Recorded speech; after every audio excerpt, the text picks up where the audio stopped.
आषाढी वारी लाखोंच्या संख्येने वारकरी विठुरायाच्या भेटीला निघतात. ऊन वादळ वारा पाऊस काहीच त्यांना थांबू शकत नाही. पण याच प्रवासात याच दिंडीमध्ये एक अशी अविश्वसनीय घटना घडली जी आजही अनेकांच्या मनात दूर प्रश्नांची वादळ निर्माण करते. एका वार करायला त्याच्या मृत्यूची पूर्व सूचना मिळाली. खुद्द पांडुरंगाने दिली होती, पण देवाच्याच कृपेने तो मृत्यूच्या दारातून परतला. त्याचा शेवटच्या क्षणापर्यंत त्याच्या मनात नेमकं काय सुरू होतात, कसा झाला हा दिंडी चमत्कार, तू उद्या मरणार आहेस, जर हे केलं नाहीस तर जी तुझा उद्या जीव जाईल, वाचायचा असेल तर हे कर, स्वतः विठुरायाने सांगितलं. देवाच्या कृपेने तो वारकरी वाचला, पण त्यांनी ते स्वप्न जेव्हा त्याच्या मित्राला सांगितलं तर त्या मित्राच्या पायाखालची जमीन सरकेली, कारण की दुसऱ्या दिवशी अगदी जसं सांगितलं होतं तसंच घडलं. चला तर आज आपण याच रहस्यमय घटनेचा आणि पांडुरंगाच्या त्या अनुपी कृपेचा हळूहळू गुढ उघडूया. आपण ज्या वारकऱ्याबद्दल बोलत आहोत त्याचं नाव होतं बाबूराव कुलकर्णी. एका छोट्याशा गावातून आलेले बाबूराव साधे भोळे पण निश्चित वारकरी होते. त्यांच्या घरात त्यांची पत्नी, 2 मुलं आणि एक मुलगी. शेतीबाडी होती, पण त्यांचं मन नेहमी पंढरीच्या वारीकडे फिरवलेल्या विठुरायाच्या चरणीच रंगीत असे. बाबूराव हे गेले 30 वर्षापासून एकही वारी त्यांनी चुकवली नव्हती. त्यांची वारी म्हणजे त्यांच्या जीवनाचा अविभाज्य भाग होता. उजडणारा प्रत्येक दिवस देवाच्या नामाशिवाय त्यांचा सुरू होत असेल. सकाळी उठल्यापासून रात्री झोपेपर्यंत त्यांच्या मुख्य विठ्ठल नामाचा गजर असेल. त्यांची आजची भक्ती त्यांच्या गावामध्ये आणि आजूबाजूच्या परिसरात प्रसिद्ध होती. लोक त्यांना एक आदर्श वारकरी मानत होते. त्यांचं भजन, त्यांचे कीर्तन ऐकण्यासाठी लोक दुरून येत असेल. त्यांनी कधी कोणाचे वाईट चितल नाही, कधी कोणाशी वैर धरलं नाही. त्यांचं जीवन म्हणजे शुद्ध भक्तीचा एक अविस्मरणीय अध्याय होता. त्यांची एकच इच्छा होती, शेवटचा श्वास पांडुरंगाच्या नामात जावा आणि पंढरीच्या वारीवर जावा. या वर्षी बाबूरावांनी आषाढी वारीला जायची तयारी केली होती. त्यांनी गेल्या अनेक वर्षाची त्यांना ही सवय होती. दरवर्षीप्रमाणे दिंडीमध्ये त्यांच्यासोबत त्यांचे बालमित्र रघुनाथराव होते. रघुनाथराव हे बाबूरावांना अगदी लहानपणापासून ओळखत होते. बाबूरावांची भक्ती त्यांनी जवळून अनुभवली होती. दोघे एकमेकांच्या सुखदुःखात भागीदार होते आणि त्यांच्या मैत्रीचा धागा पांडुरंगाच्या भक्तीनं घट्ट झाला होता. दिंडी मार्गस्थ झाली. ऊन वारा पाऊस या सगळ्यांना झेलत विठ्ठल नामाचा गजर करत हजारो वारकरी पंढरीच्या दिशेनं वाटचाल करत होते. बाबूराव त्याच उत्सवात सहभागी होते. दिवसभराच्या चालल्यानं आणि भजन कीर्तनानं थेटलेली वारकरी रात्री मुक्कामाच्या ठिकाणी जेवण करून शांत झोपून गेले होते. बाबूराव आपल्या नेहमीच्या जागेत झोपून गेले, पण ती रात्र त्यांच्यासाठी वेगळीच ठरणार होती. ती रात्र त्यांच्या आयुष्यातील सर्वात अविस्मरणीय आणि रहस्यमय रात्र ठरली. रात्रीच्या शांततेत बाबूरावांना एक स्वप्न पडलं, की स्वप्न इतकं स्पष्ट आणि सत्य वाटत होतं की त्यांना तेच केवळ स्वप्न आहे असं कधी वाटलंच नाही. स्वप्नात त्यांना दिसलं पांडुरंग होय, साक्षात विठ्ठल त्यांच्यासमोर उभे होते. जसं आपण मूर्ती पाहतो अगदी तसंच करकटेवर खेळून मंद स्मित करत.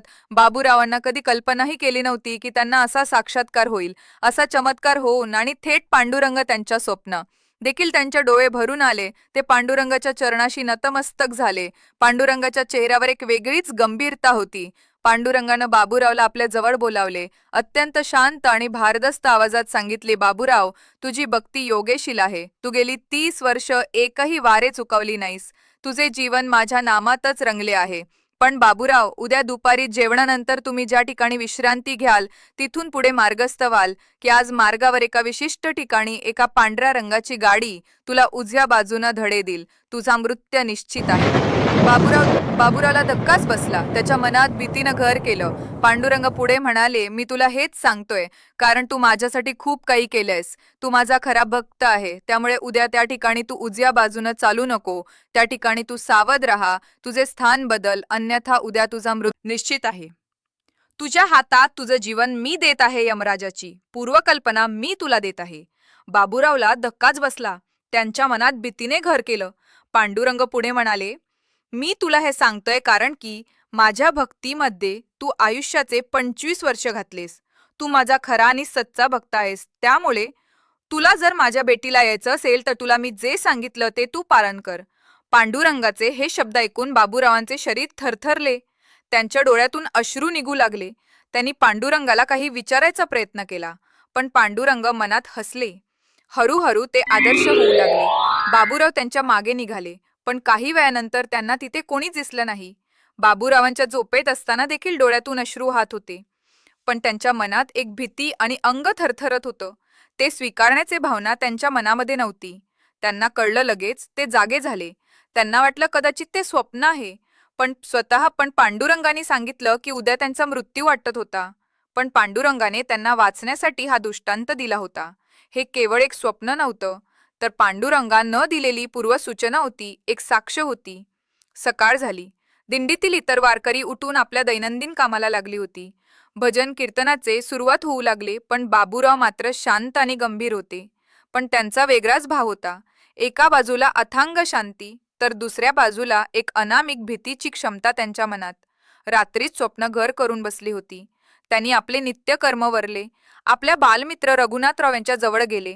रघुनाथराव दादा त्यांची ही शांतता पाहून चकित झाले. काय झालं बाबूराव, आज इतके शांत का? रघुनाथरावने विचारलं. बाबूरावने एका बाजूला नेलं आणि घडलेले स्वप्न, पांडुरंगाने दिलेली पूर्वसूचना अक्षरशः शब्दशः सांगितली. रघुनाथराव, मला पांडुरंगाने काल रात्री दृष्टांत दिले. त्यांनी सांगितलं की उद्या दुपारी जेवणानंतर एका विशिष्ट रंगाची गाडी मला उजव्या बाजूने धक्का देईल आणि माझा मृत्यू होईल. पण देवानेच मला वाचण्याचाही मार्ग सांगितला. त्यांनी मला त्या ठिकाणी सावध राहायला सांगितलंय, माझं स्थान बदलायला सांगितलंय. रघुनाथराव आधी हसले. काय बोलताय बाबूराव, तुम्ही इतके पांडुरंगाचे भक्तीत रमून गेलाय की तुम्हाला आता स्वप्नातही पांडुरंग दिसताय? काय सांगतोय? हे भक्तीचं फळ आहे तुमच. रघुनाथराव यांनी बाबूरावांच्या बोलण्याकडे गांभीर्याने लक्ष दिले नाही. त्यांना वाटले की बाबूराव भक्तीमध्ये इतके रमून गेले की त्यांना स्वप्न देखील आता देव विठ्ठल दिसत आहे. बाबूराव खंबीर होते. हे केवळ स्वप्न नव्हतं, मला आतून जाणवतंय. माझ्या पांडुरंगाला मला सत्य सांगितलंय. मला उद्या सावध राहायला, हो, माझं मरण अटळ आहे. पण देवानीच मला वाचण्याची संधी दिली. बाबूरावचे डोळे भरून आले. त्यांचे आवाजात एक प्रकारची धूत होती, जे रघुनाथरावांना कधीच ऐकली नव्हती. वाटलं, पण त्यांनी बाबूरावला समजून सांगितले, असे विचार मनात आणू नका. आपण पंढरीला पोहोचू, पांडुरंगाचे दर्शन घेऊन परत येऊ. पण बाबूराव फक्त हसले. एक अर्थपूर्ण हसू त्यांच्या चेहऱ्यावर होतात. दिवसभर दिंडीचा प्रवास सुरू होता. बाबूराव इतर वारकऱ्यांसोबत भजन करत होते. विठ्ठल नामाचा गजर करत होते. त्यांच्या चेहऱ्यावर नेहमीच शांत आणि प्रसन्न भाव होते. पण त्यांच्या मनात वेगळंच काहीतरी होतं. ते प्रत्येक पाऊल टाकताना जणू मृत्यूच्या दिशेने जात आहे. त्यांना त्यांची पूर्ण जाणीव होती. तरी ते देवावर विश्वास ठेवून सावध होते. बाबूराव सतत रस्त्याच्या डाव्या बाजूला चालण्याचा प्रयत्न करत होते. त्यांच्या नेहमीच्या ठिकाणी उजव्या बाजूने चालत होते. बाबूराव वारंवार रस्त्याच्या कडेला पाहून ती गाडी कधी येते याची आतुरतेने वाट पाहत होते. त्यांच्या मनात भीती असली तरी पांडुरंगाने दिलेल्या आशीर्वादाने त्यांना एका प्रकारची शक्ती मिळाली होती. दुपारचा वेळ झाला, जेवणाचा टाइम झाला. जेवण केलं. जेवण झाल्यानंतर वारकरी विश्रांती घेऊन पुन्हा मार्गस्थ झाले. अत्यंत सावध होते. त्यांनी रघुनाथरावांना पुन्हा जवळ बोलून सांगितले, रघुनाथराव, आता ती वेळ जवळ आली आहे. मी आता डाव्या बाजूने चालणार, तुम्ही सावध व्हा. रघुनाथरावांनी त्याला समजावण्याचा प्रयत्न केला, पण बाबूराव ऐकण्याच्या मनस्थितीत नव्हते. दिंडी एका शांत हिरव्यागार शेताजवळून जात होती. वारकरी थोडे थकलेले होते. त्यांचा पण उत्साह कमी झाले नव्हता. भजन कीर्तनाचा आवाज घुमत होता. बाबूराव सतत आजूबाजूला रस्त्यावर नजर ठेवली होते. सूर्य हळूहळू पश्चिमेकडे वळू लागला. बाबूराव अत्यंत सावधपणे डाव्या बाजूने चालत होते. त्यांच्या बाजूला काही अंतरावर रघुनाथराव आणि इतर वारकरी होते. अचानक दुरून पांढऱ्या रंगाची गाडी आली. गाडी अत्यंत वेगाने येताना दिसली. बाबूरावांचा काळजाचा ठोका चुकला. त्यांनी पांडुरंगाचे शब्द आठवले, एका पांढऱ्या रंगाची गाडी तुम्हाला उजव्या बाजूला धक्का देईल. ही गाडी त्याच रंगाची होती. बाबूराव यांनी आपले डोळे मिटले, पण गाडी थेट दिंडीच्या मध्ये घुसली. चमत्काराने त्या ठिकाणी बाबूराव उजव्या बाजूने चालायचे तर ते दुसऱ्या बाजूने चालत होते. पण तिथे दुसरा वारकरी होता.